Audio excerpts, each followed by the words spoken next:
Hello, boys and girls. How are you doing? Good evening, Secretary. How are you doing? What do you- Do you have remarks? Should I? Sure. No, I'm sure We we'll have cover a it all in round your of questions. Go ahead. What was your message to the Russian foreign minister today? And what is the Trump administration's strategy now to end the Ukraine war? Well, our strategy is to continue to engage all the parties that are involved in finding an outcome to this conflict. We will engage any time that we have an opportunity to do so, like we did today. I echoed what the president has said, both disappointment and frustration at the lack of progress in peace talks or in a path forward.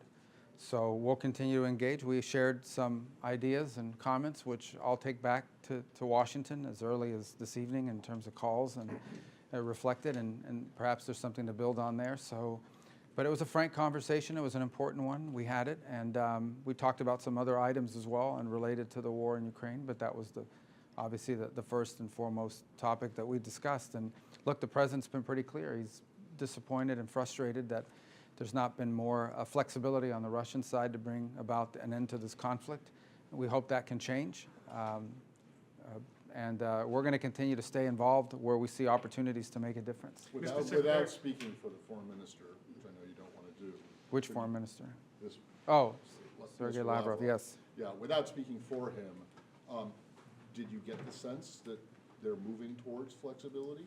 Or Yeah, I'm not going to characterize our conversation other than to tell you that I expressed what the president has said publicly, which is that we feel as if we've dedicated a lot of time and energy to this matter, and just not enough progress has been made. We need to see a roadmap moving forward about how this conflict can conclude.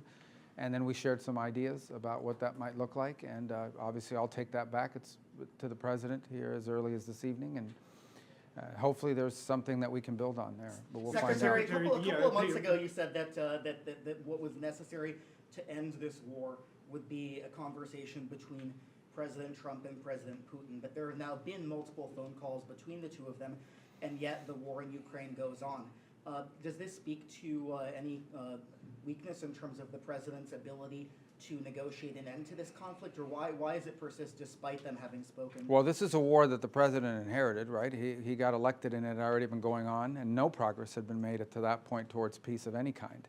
In fact, there had not even been any meetings between the Ukrainians and the Russians for quite some time.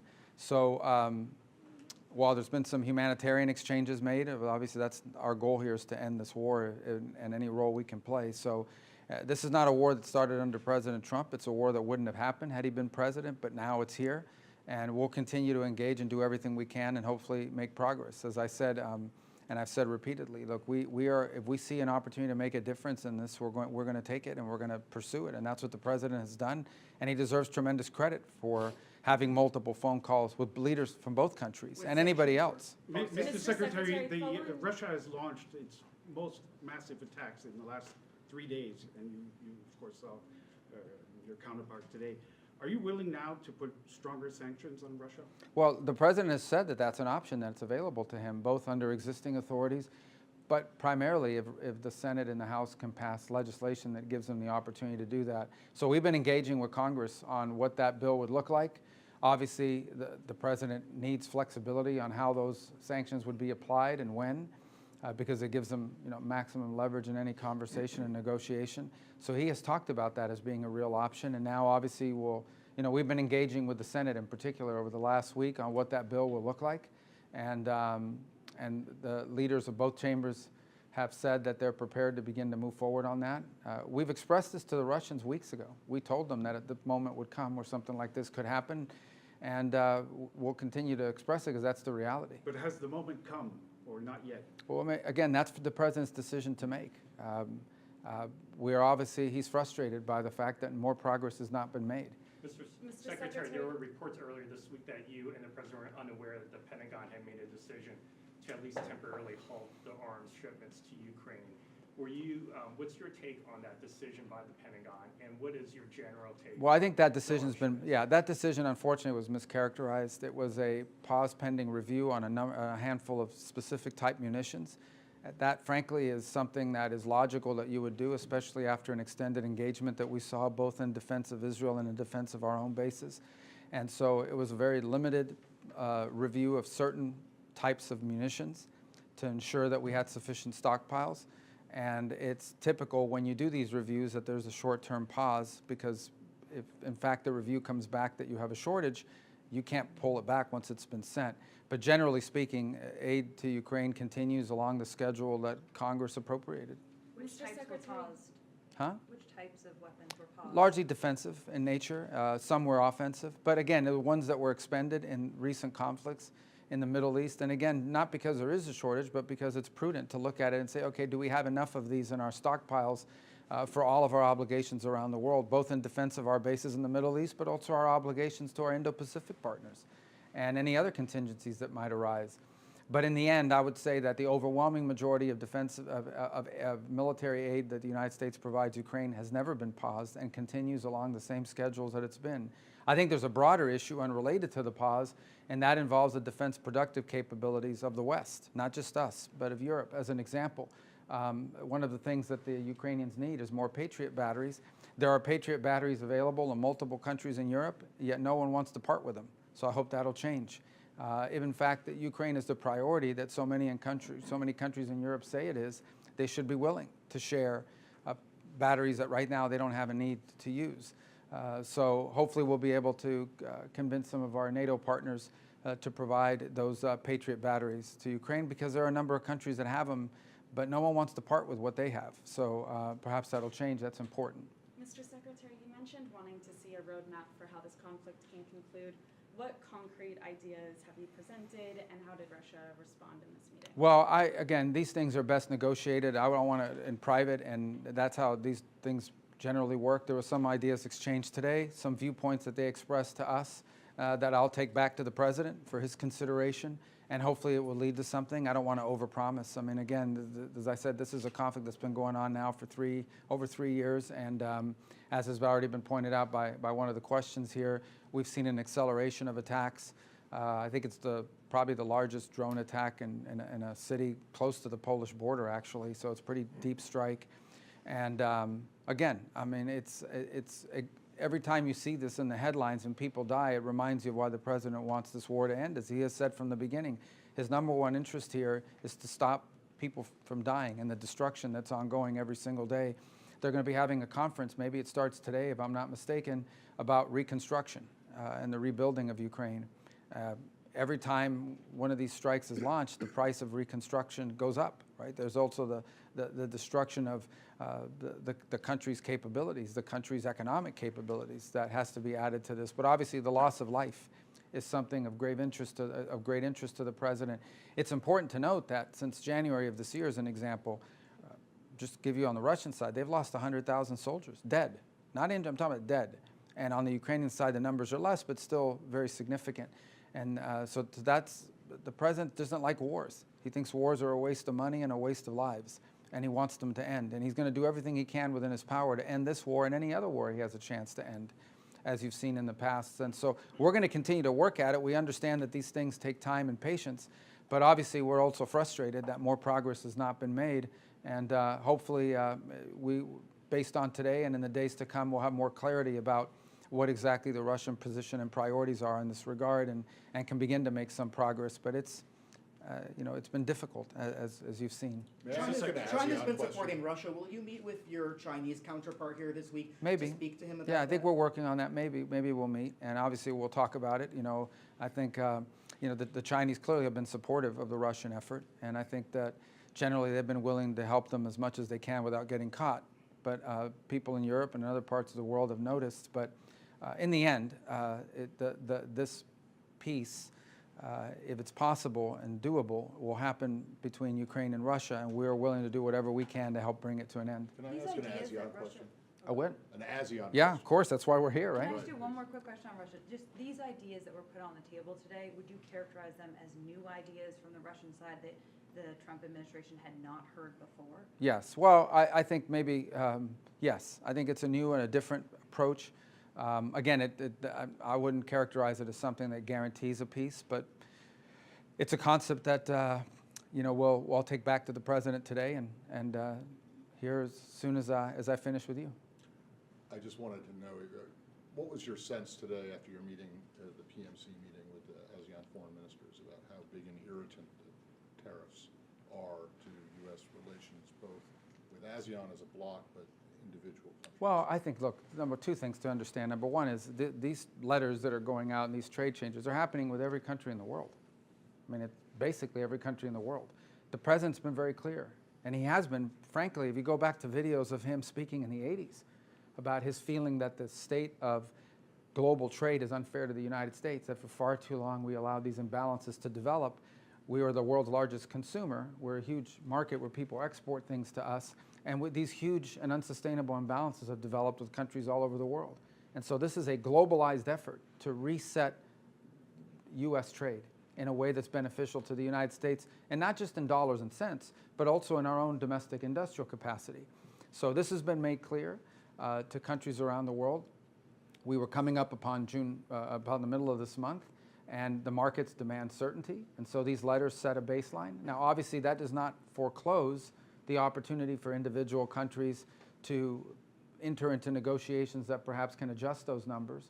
But in the end, the president still remains very committed to a rebalancing of trade that's fair to America, and also at the same time protects our own industrial capabilities. Right, but you're here today meeting with ASEAN countries, and those countries, almost all of them, got letters this Yeah. week.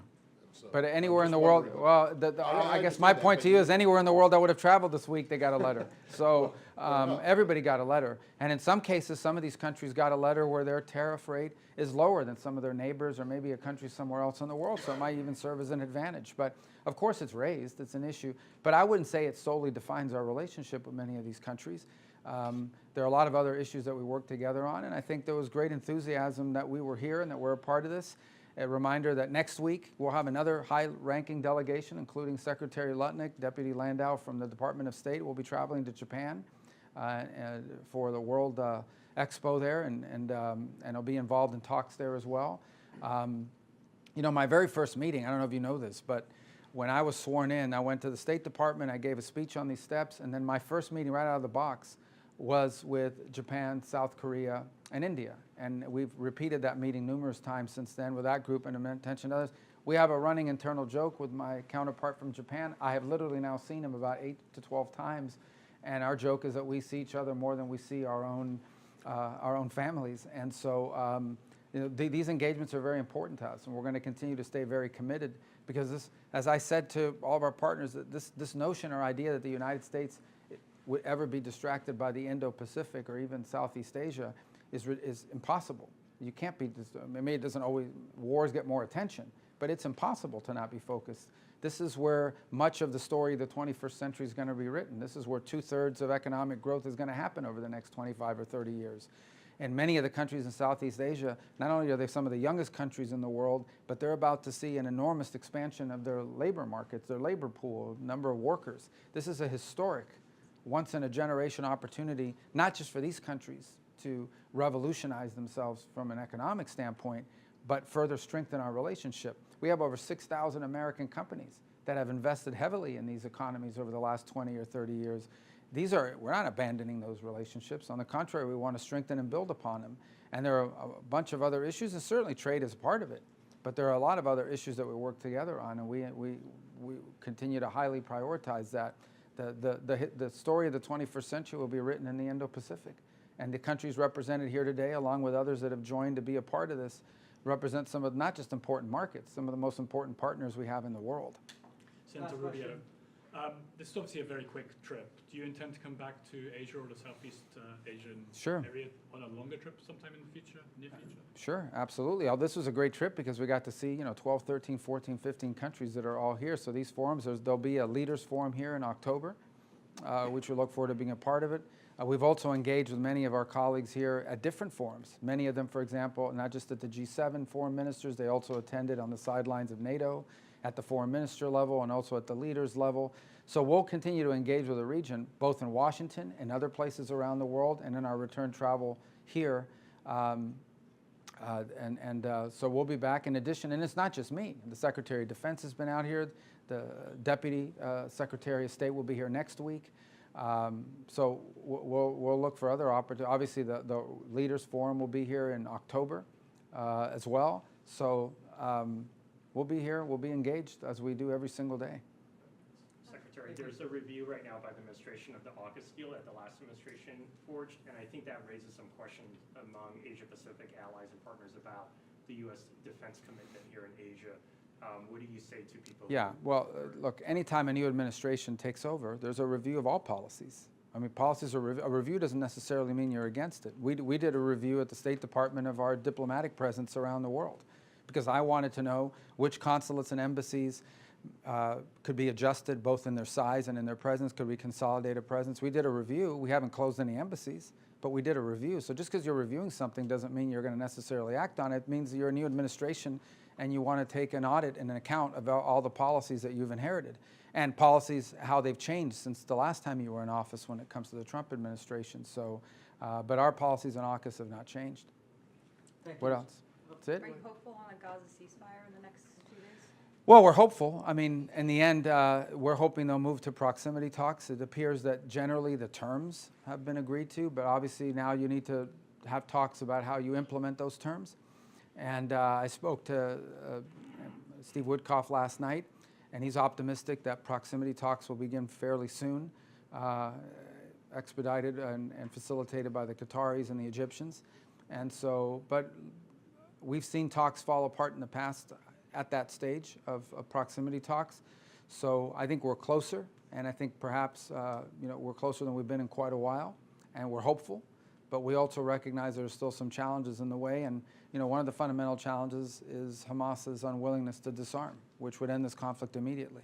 If they just release the hostages, there shouldn't be a single hostage. There shouldn't be a single hostage body still left. If they release that and disarm, this would end. But that said, the Israelis have shown some flexibility here, and so I think we've seen progress made. So we're hopeful, but we also understand that these things have been difficult for a reason. But we're hopeful that they can move to proximity talks pretty quickly and go from there and have a ceasefire in place in the near future. Are there any sticking points from the Israeli side, such as on aid or the withdrawal of Israeli troops? Where does that stand? Well, the sticking point would be on the Hamas side. I mean, Hamas basically wants Israel to withdraw completely and allow them to go back to being Hamas. Obviously, the Israelis aren't going to agree to that. I think the easiest way to end this, that's not what the agreement is, but the easiest way to end this is for all the hostages to be released and for Hamas to disarm. Absent that, the Israelis and Hamas, through the through the mediation of Qatar and Egypt, have reached an understanding on a 60-day ceasefire and some elements of that with regards to humanitarian aid through international agencies resuming and so forth. But now you've got to have talks about how do you implement that. And that's where this has fallen apart in the past. We're hopeful that'll work out. We're doing everything we can. We'd like to see a ceasefire. The president's been clear he wants to see a ceasefire. And we've invested a lot of time and energy. I know Steve Woodcock works hours every single day on this topic alone. So we've invested a lot of time into that. We'd like to see it happen. Okay? All right. AI impersonator of you, anything you can say? That No, it didn't. No, I mean, it could happen to anybody. I mean, everybody, especially if you're a public figure, they just got to get enough, like they could take the interview out of here today and change it around. So, but, as soon as I found out about it last week, I referred it to the FBI, diplomatic security, and others. It won't be the last time you see me or others for that matter. Maybe some of you will be impersonated. But it's just a reality of this AI technology that's going on, and it's a real threat. How did you find out? Oh, somebody called me. It was a senator that called me and said, "Hey, did you just try to reach me?" And actually sent me a voice recording. It doesn't really sound like me. Maybe you fell for that call, but maybe there was a better one that I didn't see, But it was on Signal, right? So does this I don't know how they got it or if it questions- was a voicemail. No, it doesn't matter what There's- form you use. I mean, it doesn't matter if it's Signal or anything There else. are more secure methods that in Signal you can create an account with an email address, and that was one of the reasons that they were able to reach out to people and then use the voicemail messages to imitate your voice. I've had people in the past ask me if I texted them. Like within days of becoming Secretary of State, I had foreign ministers calling the State Department asking if I had just texted them. So I don't know, guys. This is just the reality of the 21st century with AI and fake stuff that's going on. It's generally I communicate with my counterparts around the world through official channels for a reason, and that's to avoid this. Do you have any sense of who the perpetrators are? No, I mean, you're not going to have any sense. The perpetrator is somebody with an AI software. That could be anybody in the world. my sense is the target really isn't me. The target is the people they're reaching out to try to trick them into a call or whatever, and who knows what they do with it. But you're going to hear about this for a long time. I mean, not just me. It'll happen to other people because all you need is a recording of someone's voice and you can come up with it. So, yeah, it's just one of the other great challenges posed to us by AI. I'm sure there's a lot of positive aspects to AI as well, but this ain't one of them. You said, Secretary, that the weapons pause by the Pentagon in the narrow scope in which it occurred made sense, but was it a decision on which the State Department was consulted, or what was the level? No, of it wasn't coordination? no, I said it was a review. It was a pause pending review. And so we were constantly, the Pentagon is constantly reviewing stockpiles, especially after an engagement, such as the one we had in the Middle East. So my point is that there wasn't a policy decision not to give weapons to Ukraine. It was a review in which certain munitions were temporarily paused for that review and for that purpose. And this reporting out there that there was no awareness of it is not true. Now, but no policy decision was made. In essence, no one ever said we're not sending weapons to Ukraine. That's been appropriated by Congress, and that's continued. And that continues to this very day. But when you're doing a review, there's some period of time in which during that review, it's possible that some shipping is slowed down, not stopped.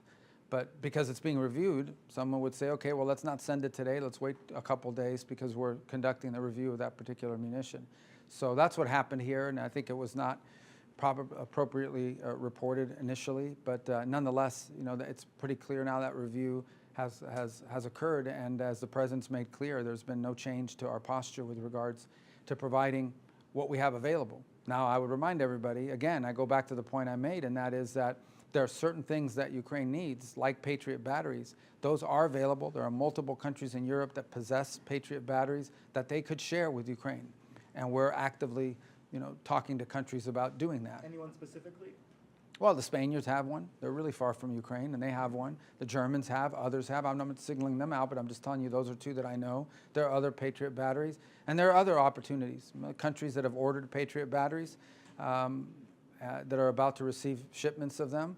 It'd be great if one of them volunteered to defer that shipment and send it to Ukraine instead. So we're looking for creative ways to provide them these defensive weapons that they would need. Now, that's not going to help them with the drone attacks. That's a very different technique that you use in order to bring those down. But it would help them with some of these missile attacks that we're seeing. Again, these are defensive weapons. The reduction in force of the State Department, is that something that we should expect to happen while you are traveling, or is it something you want to be in Washington, D.C. while it happens? No, I mean, we've already notified that to Congress. Understand, our reduction in force was done, I'm very proud to say, I think, I would argue probably in the most deliberate way of anyone that's done one. We went very specifically through and reorganized the State Department, and when you reorganize the State Department, there were certain bureaus we wanted to empower the regional bureaus, and there were certain bureaus, these functional bureaus that were closed, and so it made sense so that's been notified to Congress and to the workforce for some period of time, and so we've been ready to implement it pending a court decision, which now has been reached. There's some timing associated with how you do that, how you actually implement it, but you know, our intent is to move forward with the plans that we've notified Congress of weeks ago and that we took months to design. Will the numbers be the same as what was notified to Congress? Sure. I mean, our plan that we notified to Congress is what we intend to do, and then we'll have achieved our again, the reduction in force is a consequence of the reorg. It's not a consequence of trying to get rid of people. But if you've closed the bureau, you don't need those positions. Understand that some of these are positions that are being eliminated, not people. Some of them are unfilled positions potentially, or positions that someone took early retirement, and therefore are about to be unfilled. So, but we took a very deliberate step to reorganize the State Department to be more efficient and more focused. That's been publicly noticed to Congress months ago. We've been prepared to implement it, and the thing that slowed us down was a court decision by a district judge in the Northern District of California. The Supreme Court has ruled on that, and so we're prepared to act on it. It'll come as no surprise, and that is our reorg. That'll be the extent of what we intend to do, and we're already operating under the new organizational structure as is for the most part, so this will further enhance that. Okay? Thank you. Thank you, Secretary.